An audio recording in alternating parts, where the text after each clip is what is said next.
दोस्तों, आज की कहानी है सासू माँ आप विधवा हो, शुभ कार्य से दूर रहना। दोस्तों, कहानी शुरू करने से पहले अगर आपने हमारी चैनल को सब्सक्राइब नहीं किया है तो सब्सक्राइब कर लीजिए ताकि आपके पास पहुंचे हर नया वीडियो। मम्मी, आप कैसी बात कर रही हो दादी के बारे में? मैं शायद आप भूल रही हो। दादी पापा की माँ है। क्या आपके बच्चे आपके साथ ऐसा करेंगे? आपको अच्छा लगेगा? वो आएगी मेरी शादी में, और शादी के दिन नहीं, अभी से जैसा पापा चाहते हैं। आपने कभी उन्हें यहाँ रहने नहीं दिया सासा जी ही उनके बेटे हैं। क्या हमारी जिम्मेदारी नहीं बनती क्या? बेटी नेत्रा की बातें सुन सुनीता चुप सी हो गई। आज तक बेटी ने इतनी खरी खोटी नहीं सुनाई। शुरू से ही सास मनोरमा जी से कभी नहीं बनी, या यूं कहे सुनीता ने कोशिश ही नहीं की कि उनकी सुलझी और समझदारी वाले सलाह उसे अपना अपमान लगता। जाने क्या मान बैठी थी कि सास हमेशा उसे नीचा दिखाती है, वहीं देवरानी मरनाल उनकी हर बात मानती। या यूं कहे सासू माँ के अनुभव से अपनी गृहस्थी को सुचारू रूप से चलाया। मनोरमा जी को कभी कभी नेत्रा पापा के साथ लेकर आती। उसे दादी का साथ बहुत भाता, लेकिन मनोरमा की कदम घर पे पड़ते सुनीता का चेहरा सूझ जाता। छोटी छोटी बातों को बड़ा कर कभी पति राजेश से तो कभी बेटी से भिड़ती, और एक दो दिन के बाद सास को कुछ ऐसा सुना देती कि बेचारी घर छोड़ने को मजबूर हो जाती। लेकिन आज तक नेत्रा को इतना गुस्सा नहीं आया, लेकिन आज जब पापा ने माँ को लाने की बात कही, सुनीता जाता हूँ, माँ को लेकर आऊँगा। माँ रहेगी तो शादी की तैयारियों में मदद मिलेगी। पति की बात सुन तमाते हुए बोल पड़ी, कोई जरूरत नहीं, आएगी जब शादी एक दो दिन रह जाएगा, वो आएगी तो मेरी मदद कम टांग खिंचाई जरूर करेगी। शादी के एक दो दिन पहले मरनाल के साथ बुला लूंगी उन्हें। सुनीता की बातें सुन राजेश चुप हो गए। कितनी बार माँ को जिद कर लेकर आते और हर बार माँ बेइज्जती की घूंट पीकर विदा लेती। वो देख सके, लेकिन आंखें सजल हो गई उनकी। पापा की ये हालत देख नेत्रा का गुस्सा फूट पड़ा और सुनीता जी चुप हो गई। शाम को नेत्रा खुद जाकर दादी को लेकर आई। सुनीता का चेहरा उन्हें देखते ही सूझ गया, फिर भी मनोरमा जी शांत रही। उन्हें अपनी पोती का विवाह और उसकी खुशियां ज्यादा प्यारी थी। शादी की तैयारियां जोर शोर से चल रही थी। सुनीता भूल के भी सासू माँ से कुछ नहीं पूछती, लेकिन नेत्रा हमेशा ध्यान रखती कि दादी को हर तैयारी में शामिल रखती।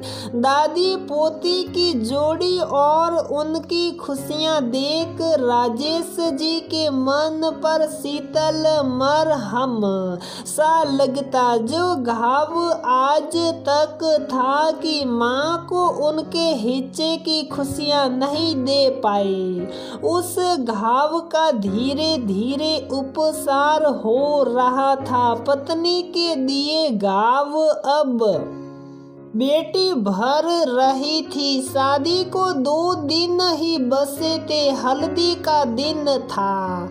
नेत्रा पीले साड़ी और फूलों के गहने से सजी मंडप में बैठी थी। पंडित ने गणेश पूजा के बाद हल्दी लगाने को कहा तो मरनाल बोल पड़ी, माँ पहले शुरुआत आप करिए, फिर हम सब लगाएंगे, और भाभी माँ हैं तो वो सबसे अंत में लगाएगी ना। तो आप बड़ी हैं, शुरुआत आप करिए। नहीं मरनाल, तुम शुरू करो, मैं यही हूँ, मनोरमा जी बोली।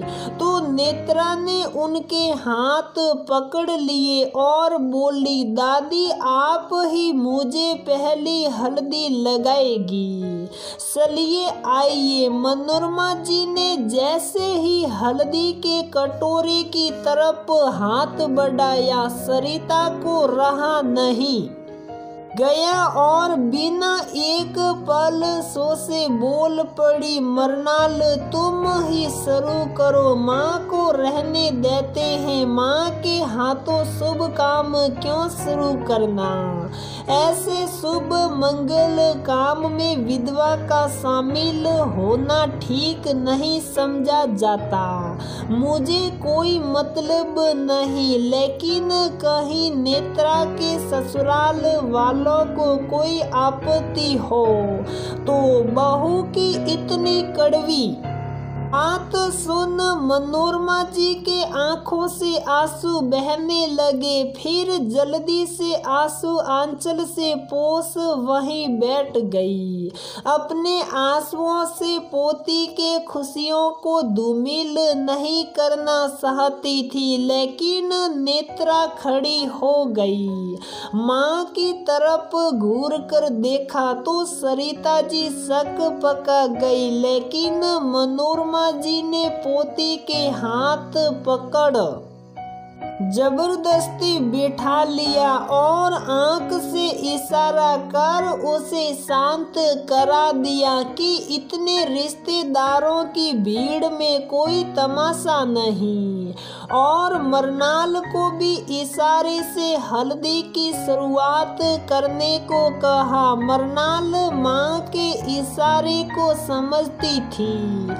ये इशारा एक आदेश था कि जो मैं कहती हूँ करो। वो माँ के दुख, विषाद और गुस्से को उनके चेहरे पर पढ़ पा रही थी। हल्दी की रस्म पूरी हुई तो सरिता बैंक के लिए पति के साथ निकल पड़ी।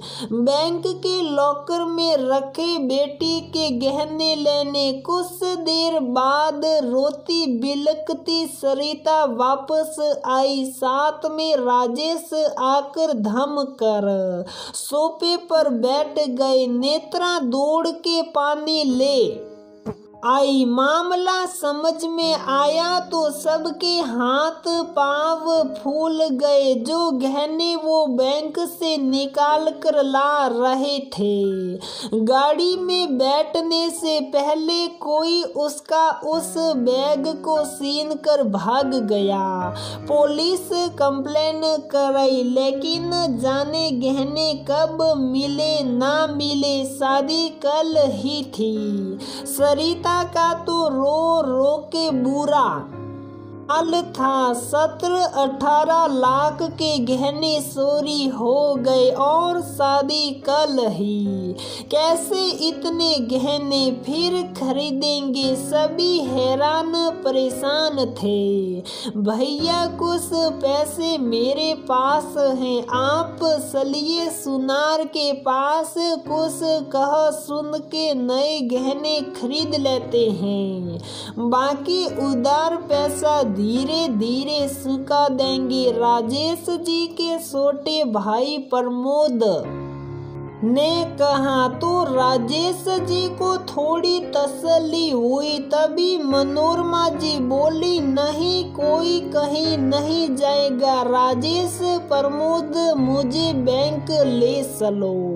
कहते हुए खड़ी हुई। कुछ देर बाद गहने से भरा एक बैग लेकर आई, सरिता को बुलाया। सभी वहां थे। अपने गहने का बैग खोलते हुए बोली, बड़ी बहू ये मेरे गहने हैं, लगभग सब कुछ है जो तुमने नेत्रा के लिए बनाए थे, या यूं कहूँ कुछ ज्यादा ही है।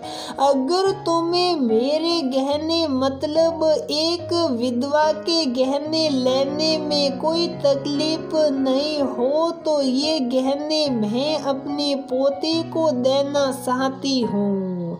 और छोटी बहू, मुझे नहीं लगता तुम्हें इस बात से कोई ऐतराज होगा कि ये सारे गहने मैं नेत्रा को दे दूं। नहीं माँ, ये आपका स्त्री धन है, आप चाहे जो करे, मैं खुश हूँ कि इस समय इन गहनों से हमारे परिवार की इज्जत बसे। मरनाल ने तुरंत अपने सादे जवाब से मनोरमा जी को निश्चिंत कर दिया। अब बारी सरिता की थी।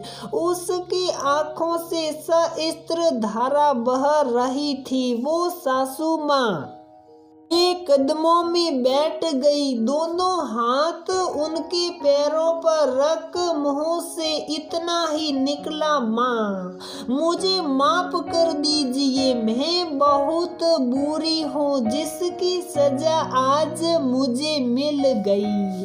उसके आंसू मनोरमा जी के पैरों को छू रहे थे। शायद वो आंखें जो खरी खोटी सुनाते समय एक बार भी शर्म से नहीं झुकी, वो ही पार्य चित करने को आतुर थी। वहां खड़े सभी रो रहे थे। राजेश जी अपने माँ के विशाल हृदय और उसकी गहराई में समा जाना चाहते थे। मनोरमा जी ने देख लिया बच्चे की साह को और हाथ फैला समेट लिया उस बेटे को जो आज तक माँ के अपमान के विष को खुद भी साथ साथ पिया था। सरिता के देखो, मैं आज पश्चाताप के आंसू देख मनोरमा जी ने दिल से माफी दी और उसे सीने से लगा लिया। अच्छा अब चलो भाई, शादी की तैयारियां देखे कब तक ये सब होगा। माँ आइए देखिए, मैंने पीली मिट्टी का चूल्हा बना दिया है देवी के महाप्रसाद के लिए। मरनाल ने माहौल को हल्का करने के लिए कहा तो सभी मुस्कुरा उठे और मनोरमा जी बोल पड़ी, हाँ भाई चलो देख लो। और राजेश में रास्ते में आ रही थी तो गली में फूलों की सजावट कम लगी। उसे अच्छे से कराओ, मेरी इकलौती पोती की शादी है। इसके बाद बारात के स्वागत का मौका कहाँ मिलेगा। इसके बाद तो हमें बात लेकर ही जाना होगा, कहते हुए खिला पड़ी मनोरमा जी। शादी वाले दिन नेत्रा तैयार थी, अपने दादी के गहने पहनकर लाल जोड़े और जड़ऊ गहने में स्वर्ग से उतरी अप्सरा लग रही थी। सरिता और मनोरमा जी दोनों ने उसे एक साथ देखा। दोनों की आंखें सजल हो उठी। मनोरमा जी बोल पड़ी, बहू इसे काजल का टीका लगा, कहीं मेरी ही नजर ना लग जाए मेरी पोती को। और आंखें फेर ली माँ, ये टीका आप लगाए, आपकी नजर हम बच्चों को नहीं लग सकती। आज तक आपको ना समझने की भूल करती आ रही हूँ माँ, मुझे माफ नहीं करेगी।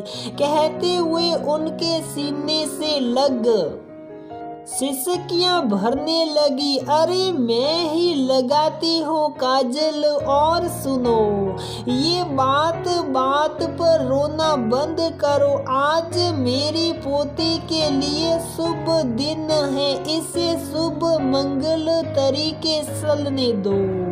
कहते हुए अपने आँखों के काजल को अंगुली में लेकर नेत्रा के कान के पीछे लगा दिया और उसका माथा चूम लिया। शादी की सारी रस्म मनोरमा जी निभाई और सभी ने हंसी खुशी बेटी को विदा किया। विदा होते समय नेत्रा के आंखों में आंसू थे, लेकिन खुशी के आज अपने परिवार को पहली बार एक डोर में बंधे देख उसका हृदय संबंधों के पुष्पित और पल्लवित बेल को देख अपनों से विदाई और विषयों के दुख को भूल गया था।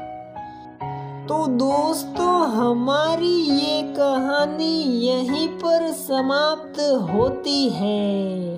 अगर आपको हमारी ये कहानी पसंद आती है तो प्लीज वीडियो को लाइक करें, शेयर करें और हमारे चैनल को सब्सक्राइब जरूर करें।